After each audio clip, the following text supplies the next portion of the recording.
Welcome back to College Football Addiction, presented by Prize Picks, where new users get $50 in lineups when they use our code HMA and set a $5 one. I've got Brian Seigla on with us today, the Boundary Corner and Virginia Tech spring game. Let's recap that just a little bit. The vibes, everything else. Obviously, the spring game went viral before the contest even started. We talked about that off air a little bit. But, man, how you doing? Thanks for joining us today. Yeah, I appreciate you letting me jump on and talk a little bit of Virginia Tech football, how things went with the spring game. Obviously, the talk of the town is the skydiving situation. We didn't anticipate, we're used to the entrance being the thing for Virginia Tech, but we didn't know that it was going to be to this degree. Gosh. Usually when we go viral, Enter Sandman's playing. We're not watching a man hang from the scoreboard from a parachute. So it was a little bit different than normal. Thankfully, he is okay. It looks like he's made the rounds on Good Morning America and a couple things this morning. So everyone is up on that. But skydiving aside, the spring game was incredible. We had such a good time. The game was great. I thought production-wise, skydiving snafu aside, everything went off without a hitch. We got to see the Franklin era kick off there. Offensive-wise, it was really, it was a pretty good showing. I think we saw a little bit more from the offense, especially than compared to what we saw last year. So really good time, and getting over 40,000 people in the stands for that thing was big to kick off the Franklin era. Yeah, maybe that's a good start. Is obviously new coach, new regime, a lot of excitement around Virginia Tech football. Not only they're in the state, but just nationally. I think people want to know what's this Franklin era going to look like. And I think that's common. Belichick gets hired at UNC, or Lane gets hired at LSU, or these big time names. You want to know what's this going to look like at this new place, and it does bring way more attention and way more eyeballs to a program that, not trying to, bow breathe the people, that are there. But I don't know that Virginia Tech's been a national focus for the last couple of decades, really since, Vic was there. And so it does bring a lot of spotlight and it does bring a lot of attention, but it also brings excitement, which is good for a program. I mean, we all understand how these programs work. There's got to be excitement, there's got to be money flowing through, or you ain't going to compete. That's just how it works. So I do think it helps. Can you talk just a little bit about, before we get into the actual competition, just what it felt like, maybe how it compared to other spring games in the past, other actual games in the past? I mean, they had more people there than they had at some games during, I'm sure, certain eras of being down. So, just what it felt like being there, and could you kind of did it feel different in the air or whatever? I know that's a real, kind of weird question to ask, but just thoughts around that. Yeah, I'll pull back a little bit, and we'll talk about kind of how things have went up until this point, and then we can get to how it's different. So, looking at Virginia Tech, I mean, really, 2011 was probably the last time we really had what you would consider a somewhat national brand, right, from a college football perspective.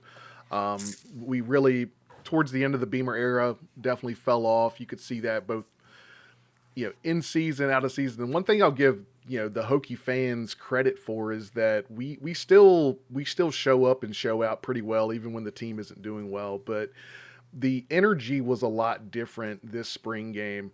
When we showed up on Chicken Hill, we did a live show up on Chicken Hill, just across the street from where the south end zone stands are. Had that in the background, beautiful shots, really good time. We had probably about 100 people show up to the tailgate, just our tailgate for that event alone. And we showed up, I think, about 8:30, and most of that lot was already filled. And we're like, okay, this is different vibes. And when we compare it just to last year, you got what most considered, I think, at that point, a lame duck head coach in Brent Pry. Their weather wasn't great last year, so definitely the weather certainly helped the situation this season. But there's a lot of energy and a lot of hopefulness with what Franklin's bringing to the stage here, and being back in the national conversation has been important for Virginia Tech's brand. When we look at everything going on with realignment, I know that's still kind of a moving target, but things like that matter in terms of national branding. So getting someone like Franklin that already has this brand that he brings to the table for Virginia Tech, and the interest that brings across college football has been big for Virginia Tech. Being back in those conversations, being back in the spotlight, and from what I saw with the spring game, I think we're going to have a pretty good product to put out on the field in the fall. We just got to go out there and win some football games, because if you don't win, none of that other stuff matters. Yeah, for sure. You get the it feels like every coach, no matter who it is, right, gets that new coach bump. And so fans get excited, donors get excited, recruits get excited. Like, you get kind of whether it's real or artificial. I mean, everybody gets it. So I guess parts of it are real, but you get kind of a recruiting bump from it, especially when you hire a name like Franklin. And so, but then you're exactly right. Like, I remember being an FSU guy. Like, we got that with Willie Taggart. Like, we went and got Willie Taggart from Oregon, and there was all this excitement. He was getting all these 5 stars on, and then they went out and they couldn't win a game. Actually started his tenure against Virginia Tech. And so I remember, yeah, like, all that excitement in the offseason is good, but if you go out and you lay eggs week after week after week once fall gets here, none of that matters. Like, they'll start turning on him, immediately, because it's almost like it's worse when you have all this hype if you don't deliver on it, because fans are fickle, right? Like, and so, but I've said this, and I've said it on the show several times. I think pound for pound, I know that Lane gets a lot of the attention. I think Virginia Tech, considering where every program was and what the expectations for each program was, I think Virginia Tech made the best hire of the offseason relative to maybe the brands of college football. Yeah, LSU is probably the biggest job that was open and got the biggest coach, right? Like, so, like, they kind of just met expectations. I thought, pound for pound, Virginia Tech got the best hire. I wanted Florida State to go out and fire their coach and get Franklin. Obviously, that didn't happen, so maybe to Virginia Tech's benefit. But I think they did a phenomenal job. But you're right. Like, it's got to be backed up, right? You got to go out and win games, because it doesn't matter how good of a speaker you are, how good of a recruiter, how good of any of these things. We want wins, right? Like, that's just what fans don't care what it looks like, how you get it, defense, offense, special team, just win games. Players are going to be a big part of that. And, maybe we'll start there. What did you see? What impressed you maybe the most? Let's start offense. On the offense side of the ball, what kind of stood out to you? Yeah, the biggest things when I was looking at the offense is that when you get someone like Ethan Grunkemeyer, and you get a dynamic tight end like Luke Reynolds coming over from Penn State, following James Franklin here to Virginia Tech, that was the thing that stood out to me the most. The production from those two, Grunk was really efficient with the football. Looks like 13 of 17, a touchdown, in one half of work there. Luke Reynolds goes out there, catches 5 for 69. We saw some concepts, both from the tight end perspective and kind of outside on the wide receivers as well, that we haven't really seen. Being able to tag different levels of the defense a little bit better than normal. Saw us attacking the seam with the tight end, which we haven't really seen in a good while. So excited about that. Excited to get those tight ends involved in the offense a little bit more. Coming from Montgomery's offense last year, that's a big shift, because he really does not use the tight ends at all in the passing attack. So getting those tight ends involved again is probably where they are most aligned, whether it's Benji Gosnell coming back from last season or whether it's Luke Reynolds coming over from Penn State. Those guys are going to get a ton of opportunities to make some plays in this offense. So that's what I'm excited about. And it takes some pressure off the wide receivers, because they can go out there and work outside and take care of their business without having to worry about some of those safeties or linebackers creeping over and getting into those passing lanes. Quick break to talk about our friends over at Lucy. Lucy makes premium 100% tobacco-free nicotine pouches. Whenever I need energy or a little bit of a pick-me-up, I go and grab the apple ice flavor, the very best flavor they have. I am completely biased, but you can go try them and see for yourself. They come in strengths up to 12 milligrams. They're super comfortable. They're not distracting. If you want to try them, go get 20% off your first order at lucy.co/HMA. Again, that promo code is HMA.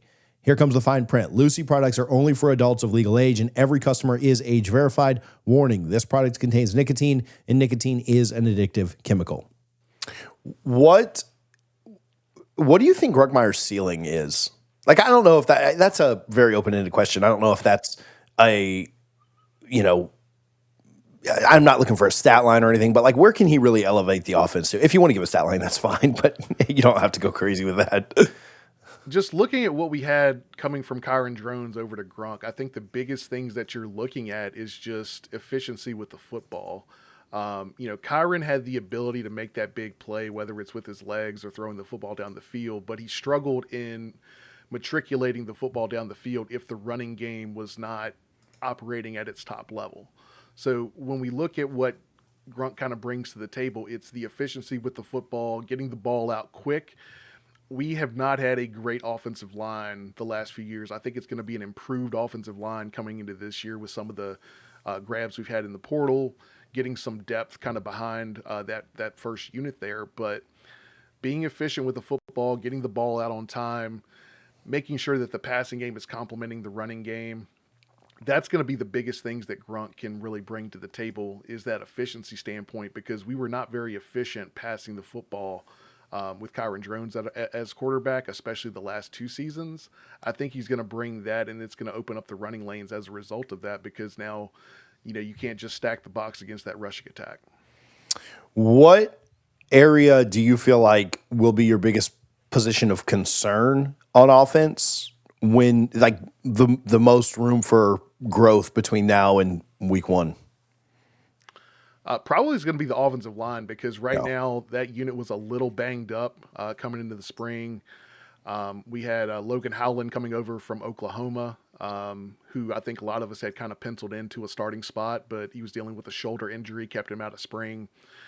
I think that's where you're going to see some of the growth the most, because when we look at how Virginia Tech has recruited offensive line the last 5 seasons, really up until end of 25 class and into this 26 class that we closed out, we were not taking enough offensive linemen in each of those classes and did a fairly poor job of backfilling through the portal as well. So the offensive line had gotten to a point where we only had 2 or 3 guys at the tackle position that, we felt like we could roll out there. And at portions of last year, we were starting a redshirt freshman that, for all intents and purposes, had no business playing that many snaps in that offense at that point in time of his career. That's going to be the biggest thing that I think we can see continue to level up and continue to evolve. And Matt Moore's done a good job since he's been here.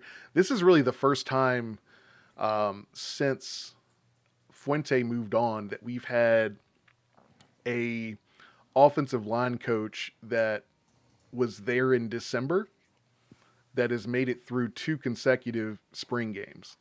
Oh. So that tells you kind of where how things have been the last 5 years here.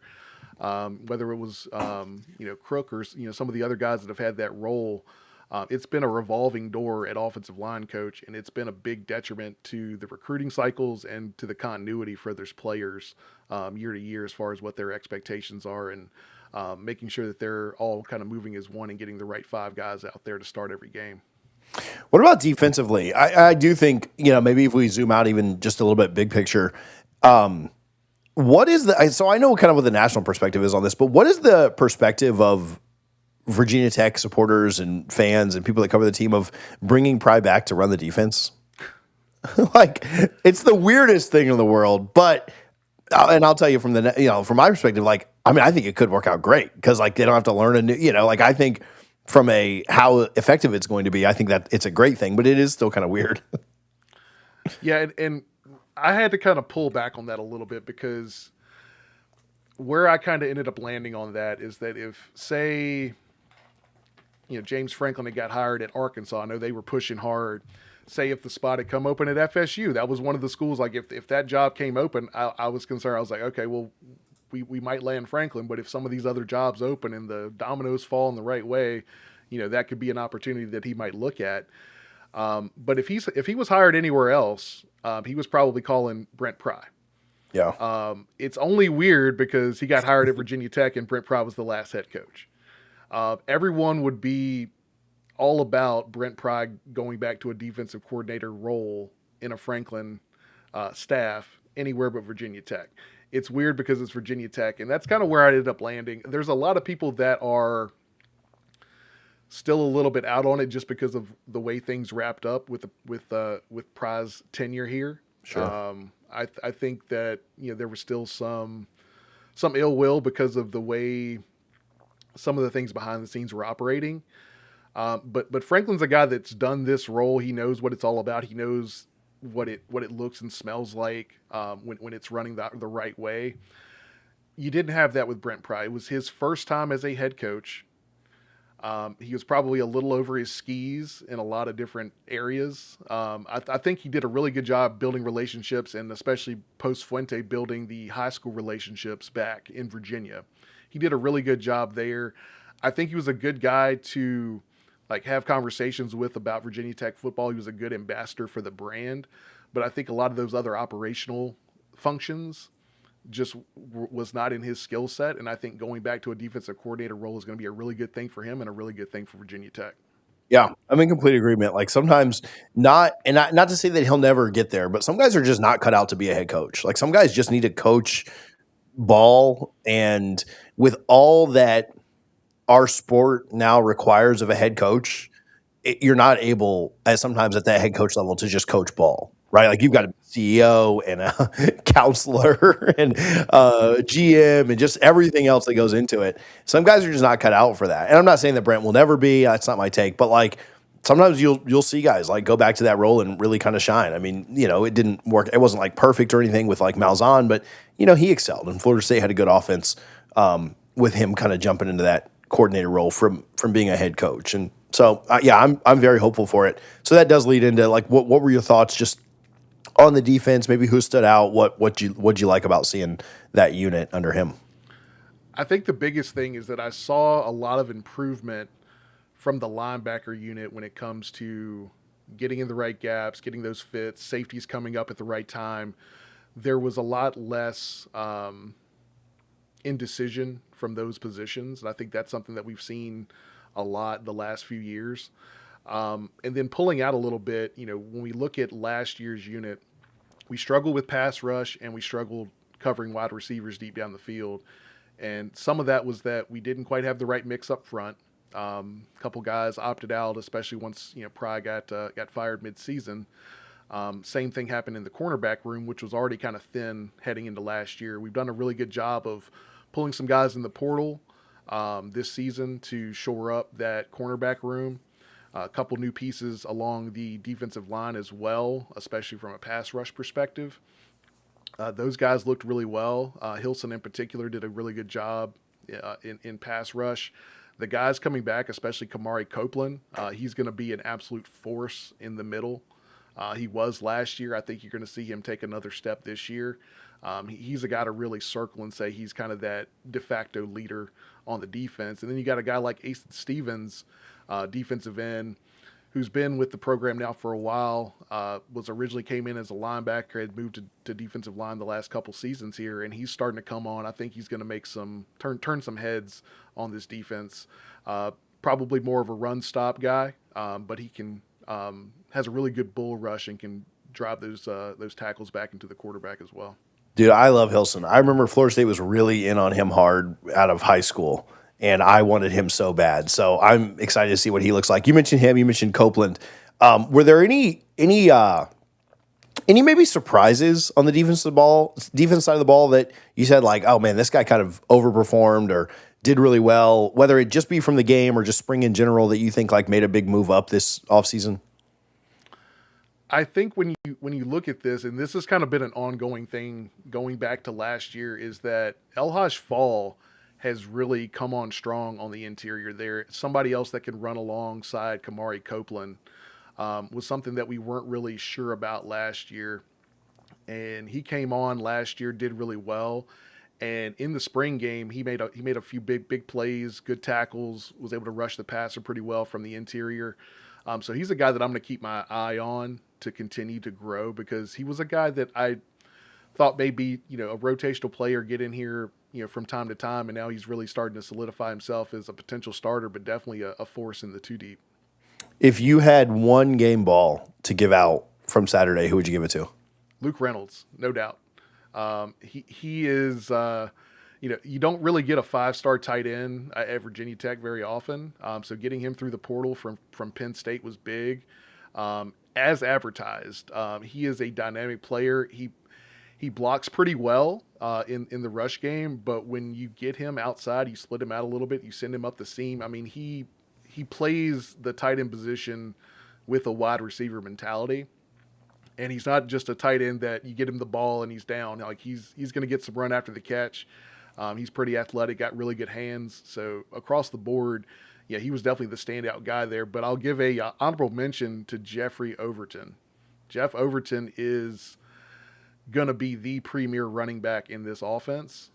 Even with Hawkins coming back, he was out for this spring, but you're going to see Overton be the guy at the running back position. And it's really, we've had a good run here of running backs, kind of looking back, but I think he's going to be another one of the good ones out there that's going to really be dynamic in this offense. I think Virginia Tech has a really good chance, and maybe we'll talk about this in another episode because it's not super spring game related, but I think they've got a really good chance to get off to a good start with the way that their schedule sets up. Not that you can take any kind of road trip for granted, but a couple of games that they should absolutely win to start at home, and then road trips to Maryland and BC, teams that, I mean, let's just face it, they're just more talented than. Like they, road or not, you should win those games. And so I think they've got a chance to get off to a really good start, which could just kind of build that hype. And then even once they get further into ACC play, I don't think it gets incredibly daunting until a little bit later. So I'm excited to see kind of what they look like, how we talked about at the beginning, how much the outside noise and hype can help kind of raise them up and see if kind of they rise to that occasion or not. But I'm excited to see what they look like. I mean, the nation is tuned in to look and see what the Franklin experiment looks like. And I do think it's pretty exciting times, and I'm sure you guys are all feeling that. Yeah, when you get the spotlight on you, you've got to go out there and produce. So that's important. That start is going to be important. When I was circling, we don't have the greatest home slate this year. I know that if you looked at the schedule, there's not a whole lot of premier games. You got Pitt in there, a couple other decent ones to talk about, but you don't have that marquee rivalry game that you're going to look at and circle. All right, we don't have a Miami coming to town. We don't have a Clemson coming to town. We don't have any of that. But when I look at Maryland, that's going to be an important game with that road trip there because it is a Big Ten opponent. That's going to be important.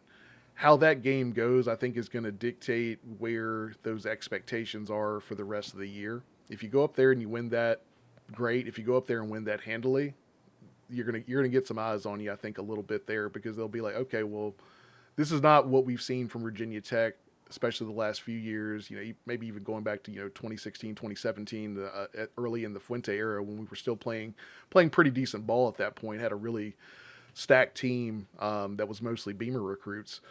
I'm excited. I think that Maryland game is really kind of going to be the thing that gets us going in the right direction as far as the hype is concerned. Because if we go up there and win that one, folks are going to start feeling pretty good about this program and what it can do going forward. And I'd like to circle 8 wins on this schedule. I'm kind of waffling whether it's going to be 7 or 8, and if you exceed that, that's all the better. Yeah. Where can people follow you? Where can they find your content, your podcast? Tell us a little bit about that. Yeah, so you can check out all of our stuff over at boundarycornervt.com. We got videos out there. We've got links to the audio podcast. You can follow us over on X at Boundary Corner, Instagram at Boundary Corner VT, and if you want to check out our YouTube, it's at Boundary Corner VT. So go check out all that content. We just dropped the live show that we did pre-spring game. That's out there, so go check that out. We did that with our other podcast friends, Too Deep and Tales from the Terror Dome. So there was a little bit of a podcast collaboration there. So go check that out. That was a whole lot of fun. Awesome, man. I appreciate you for taking some time here on Monday morning to chat, man. Good luck this year. Thank you for having me. Appreciate it. And y'all have a good season as well. Thanks, man. Appreciate Brian for joining me. Again, we'll link his YouTube. Go check that out in the description. Appreciate our friends over at Prize Picks. Code HEMA gets you $50 in lineups when you play your first $5 lineup. We will see you next time on ACC Football Addiction.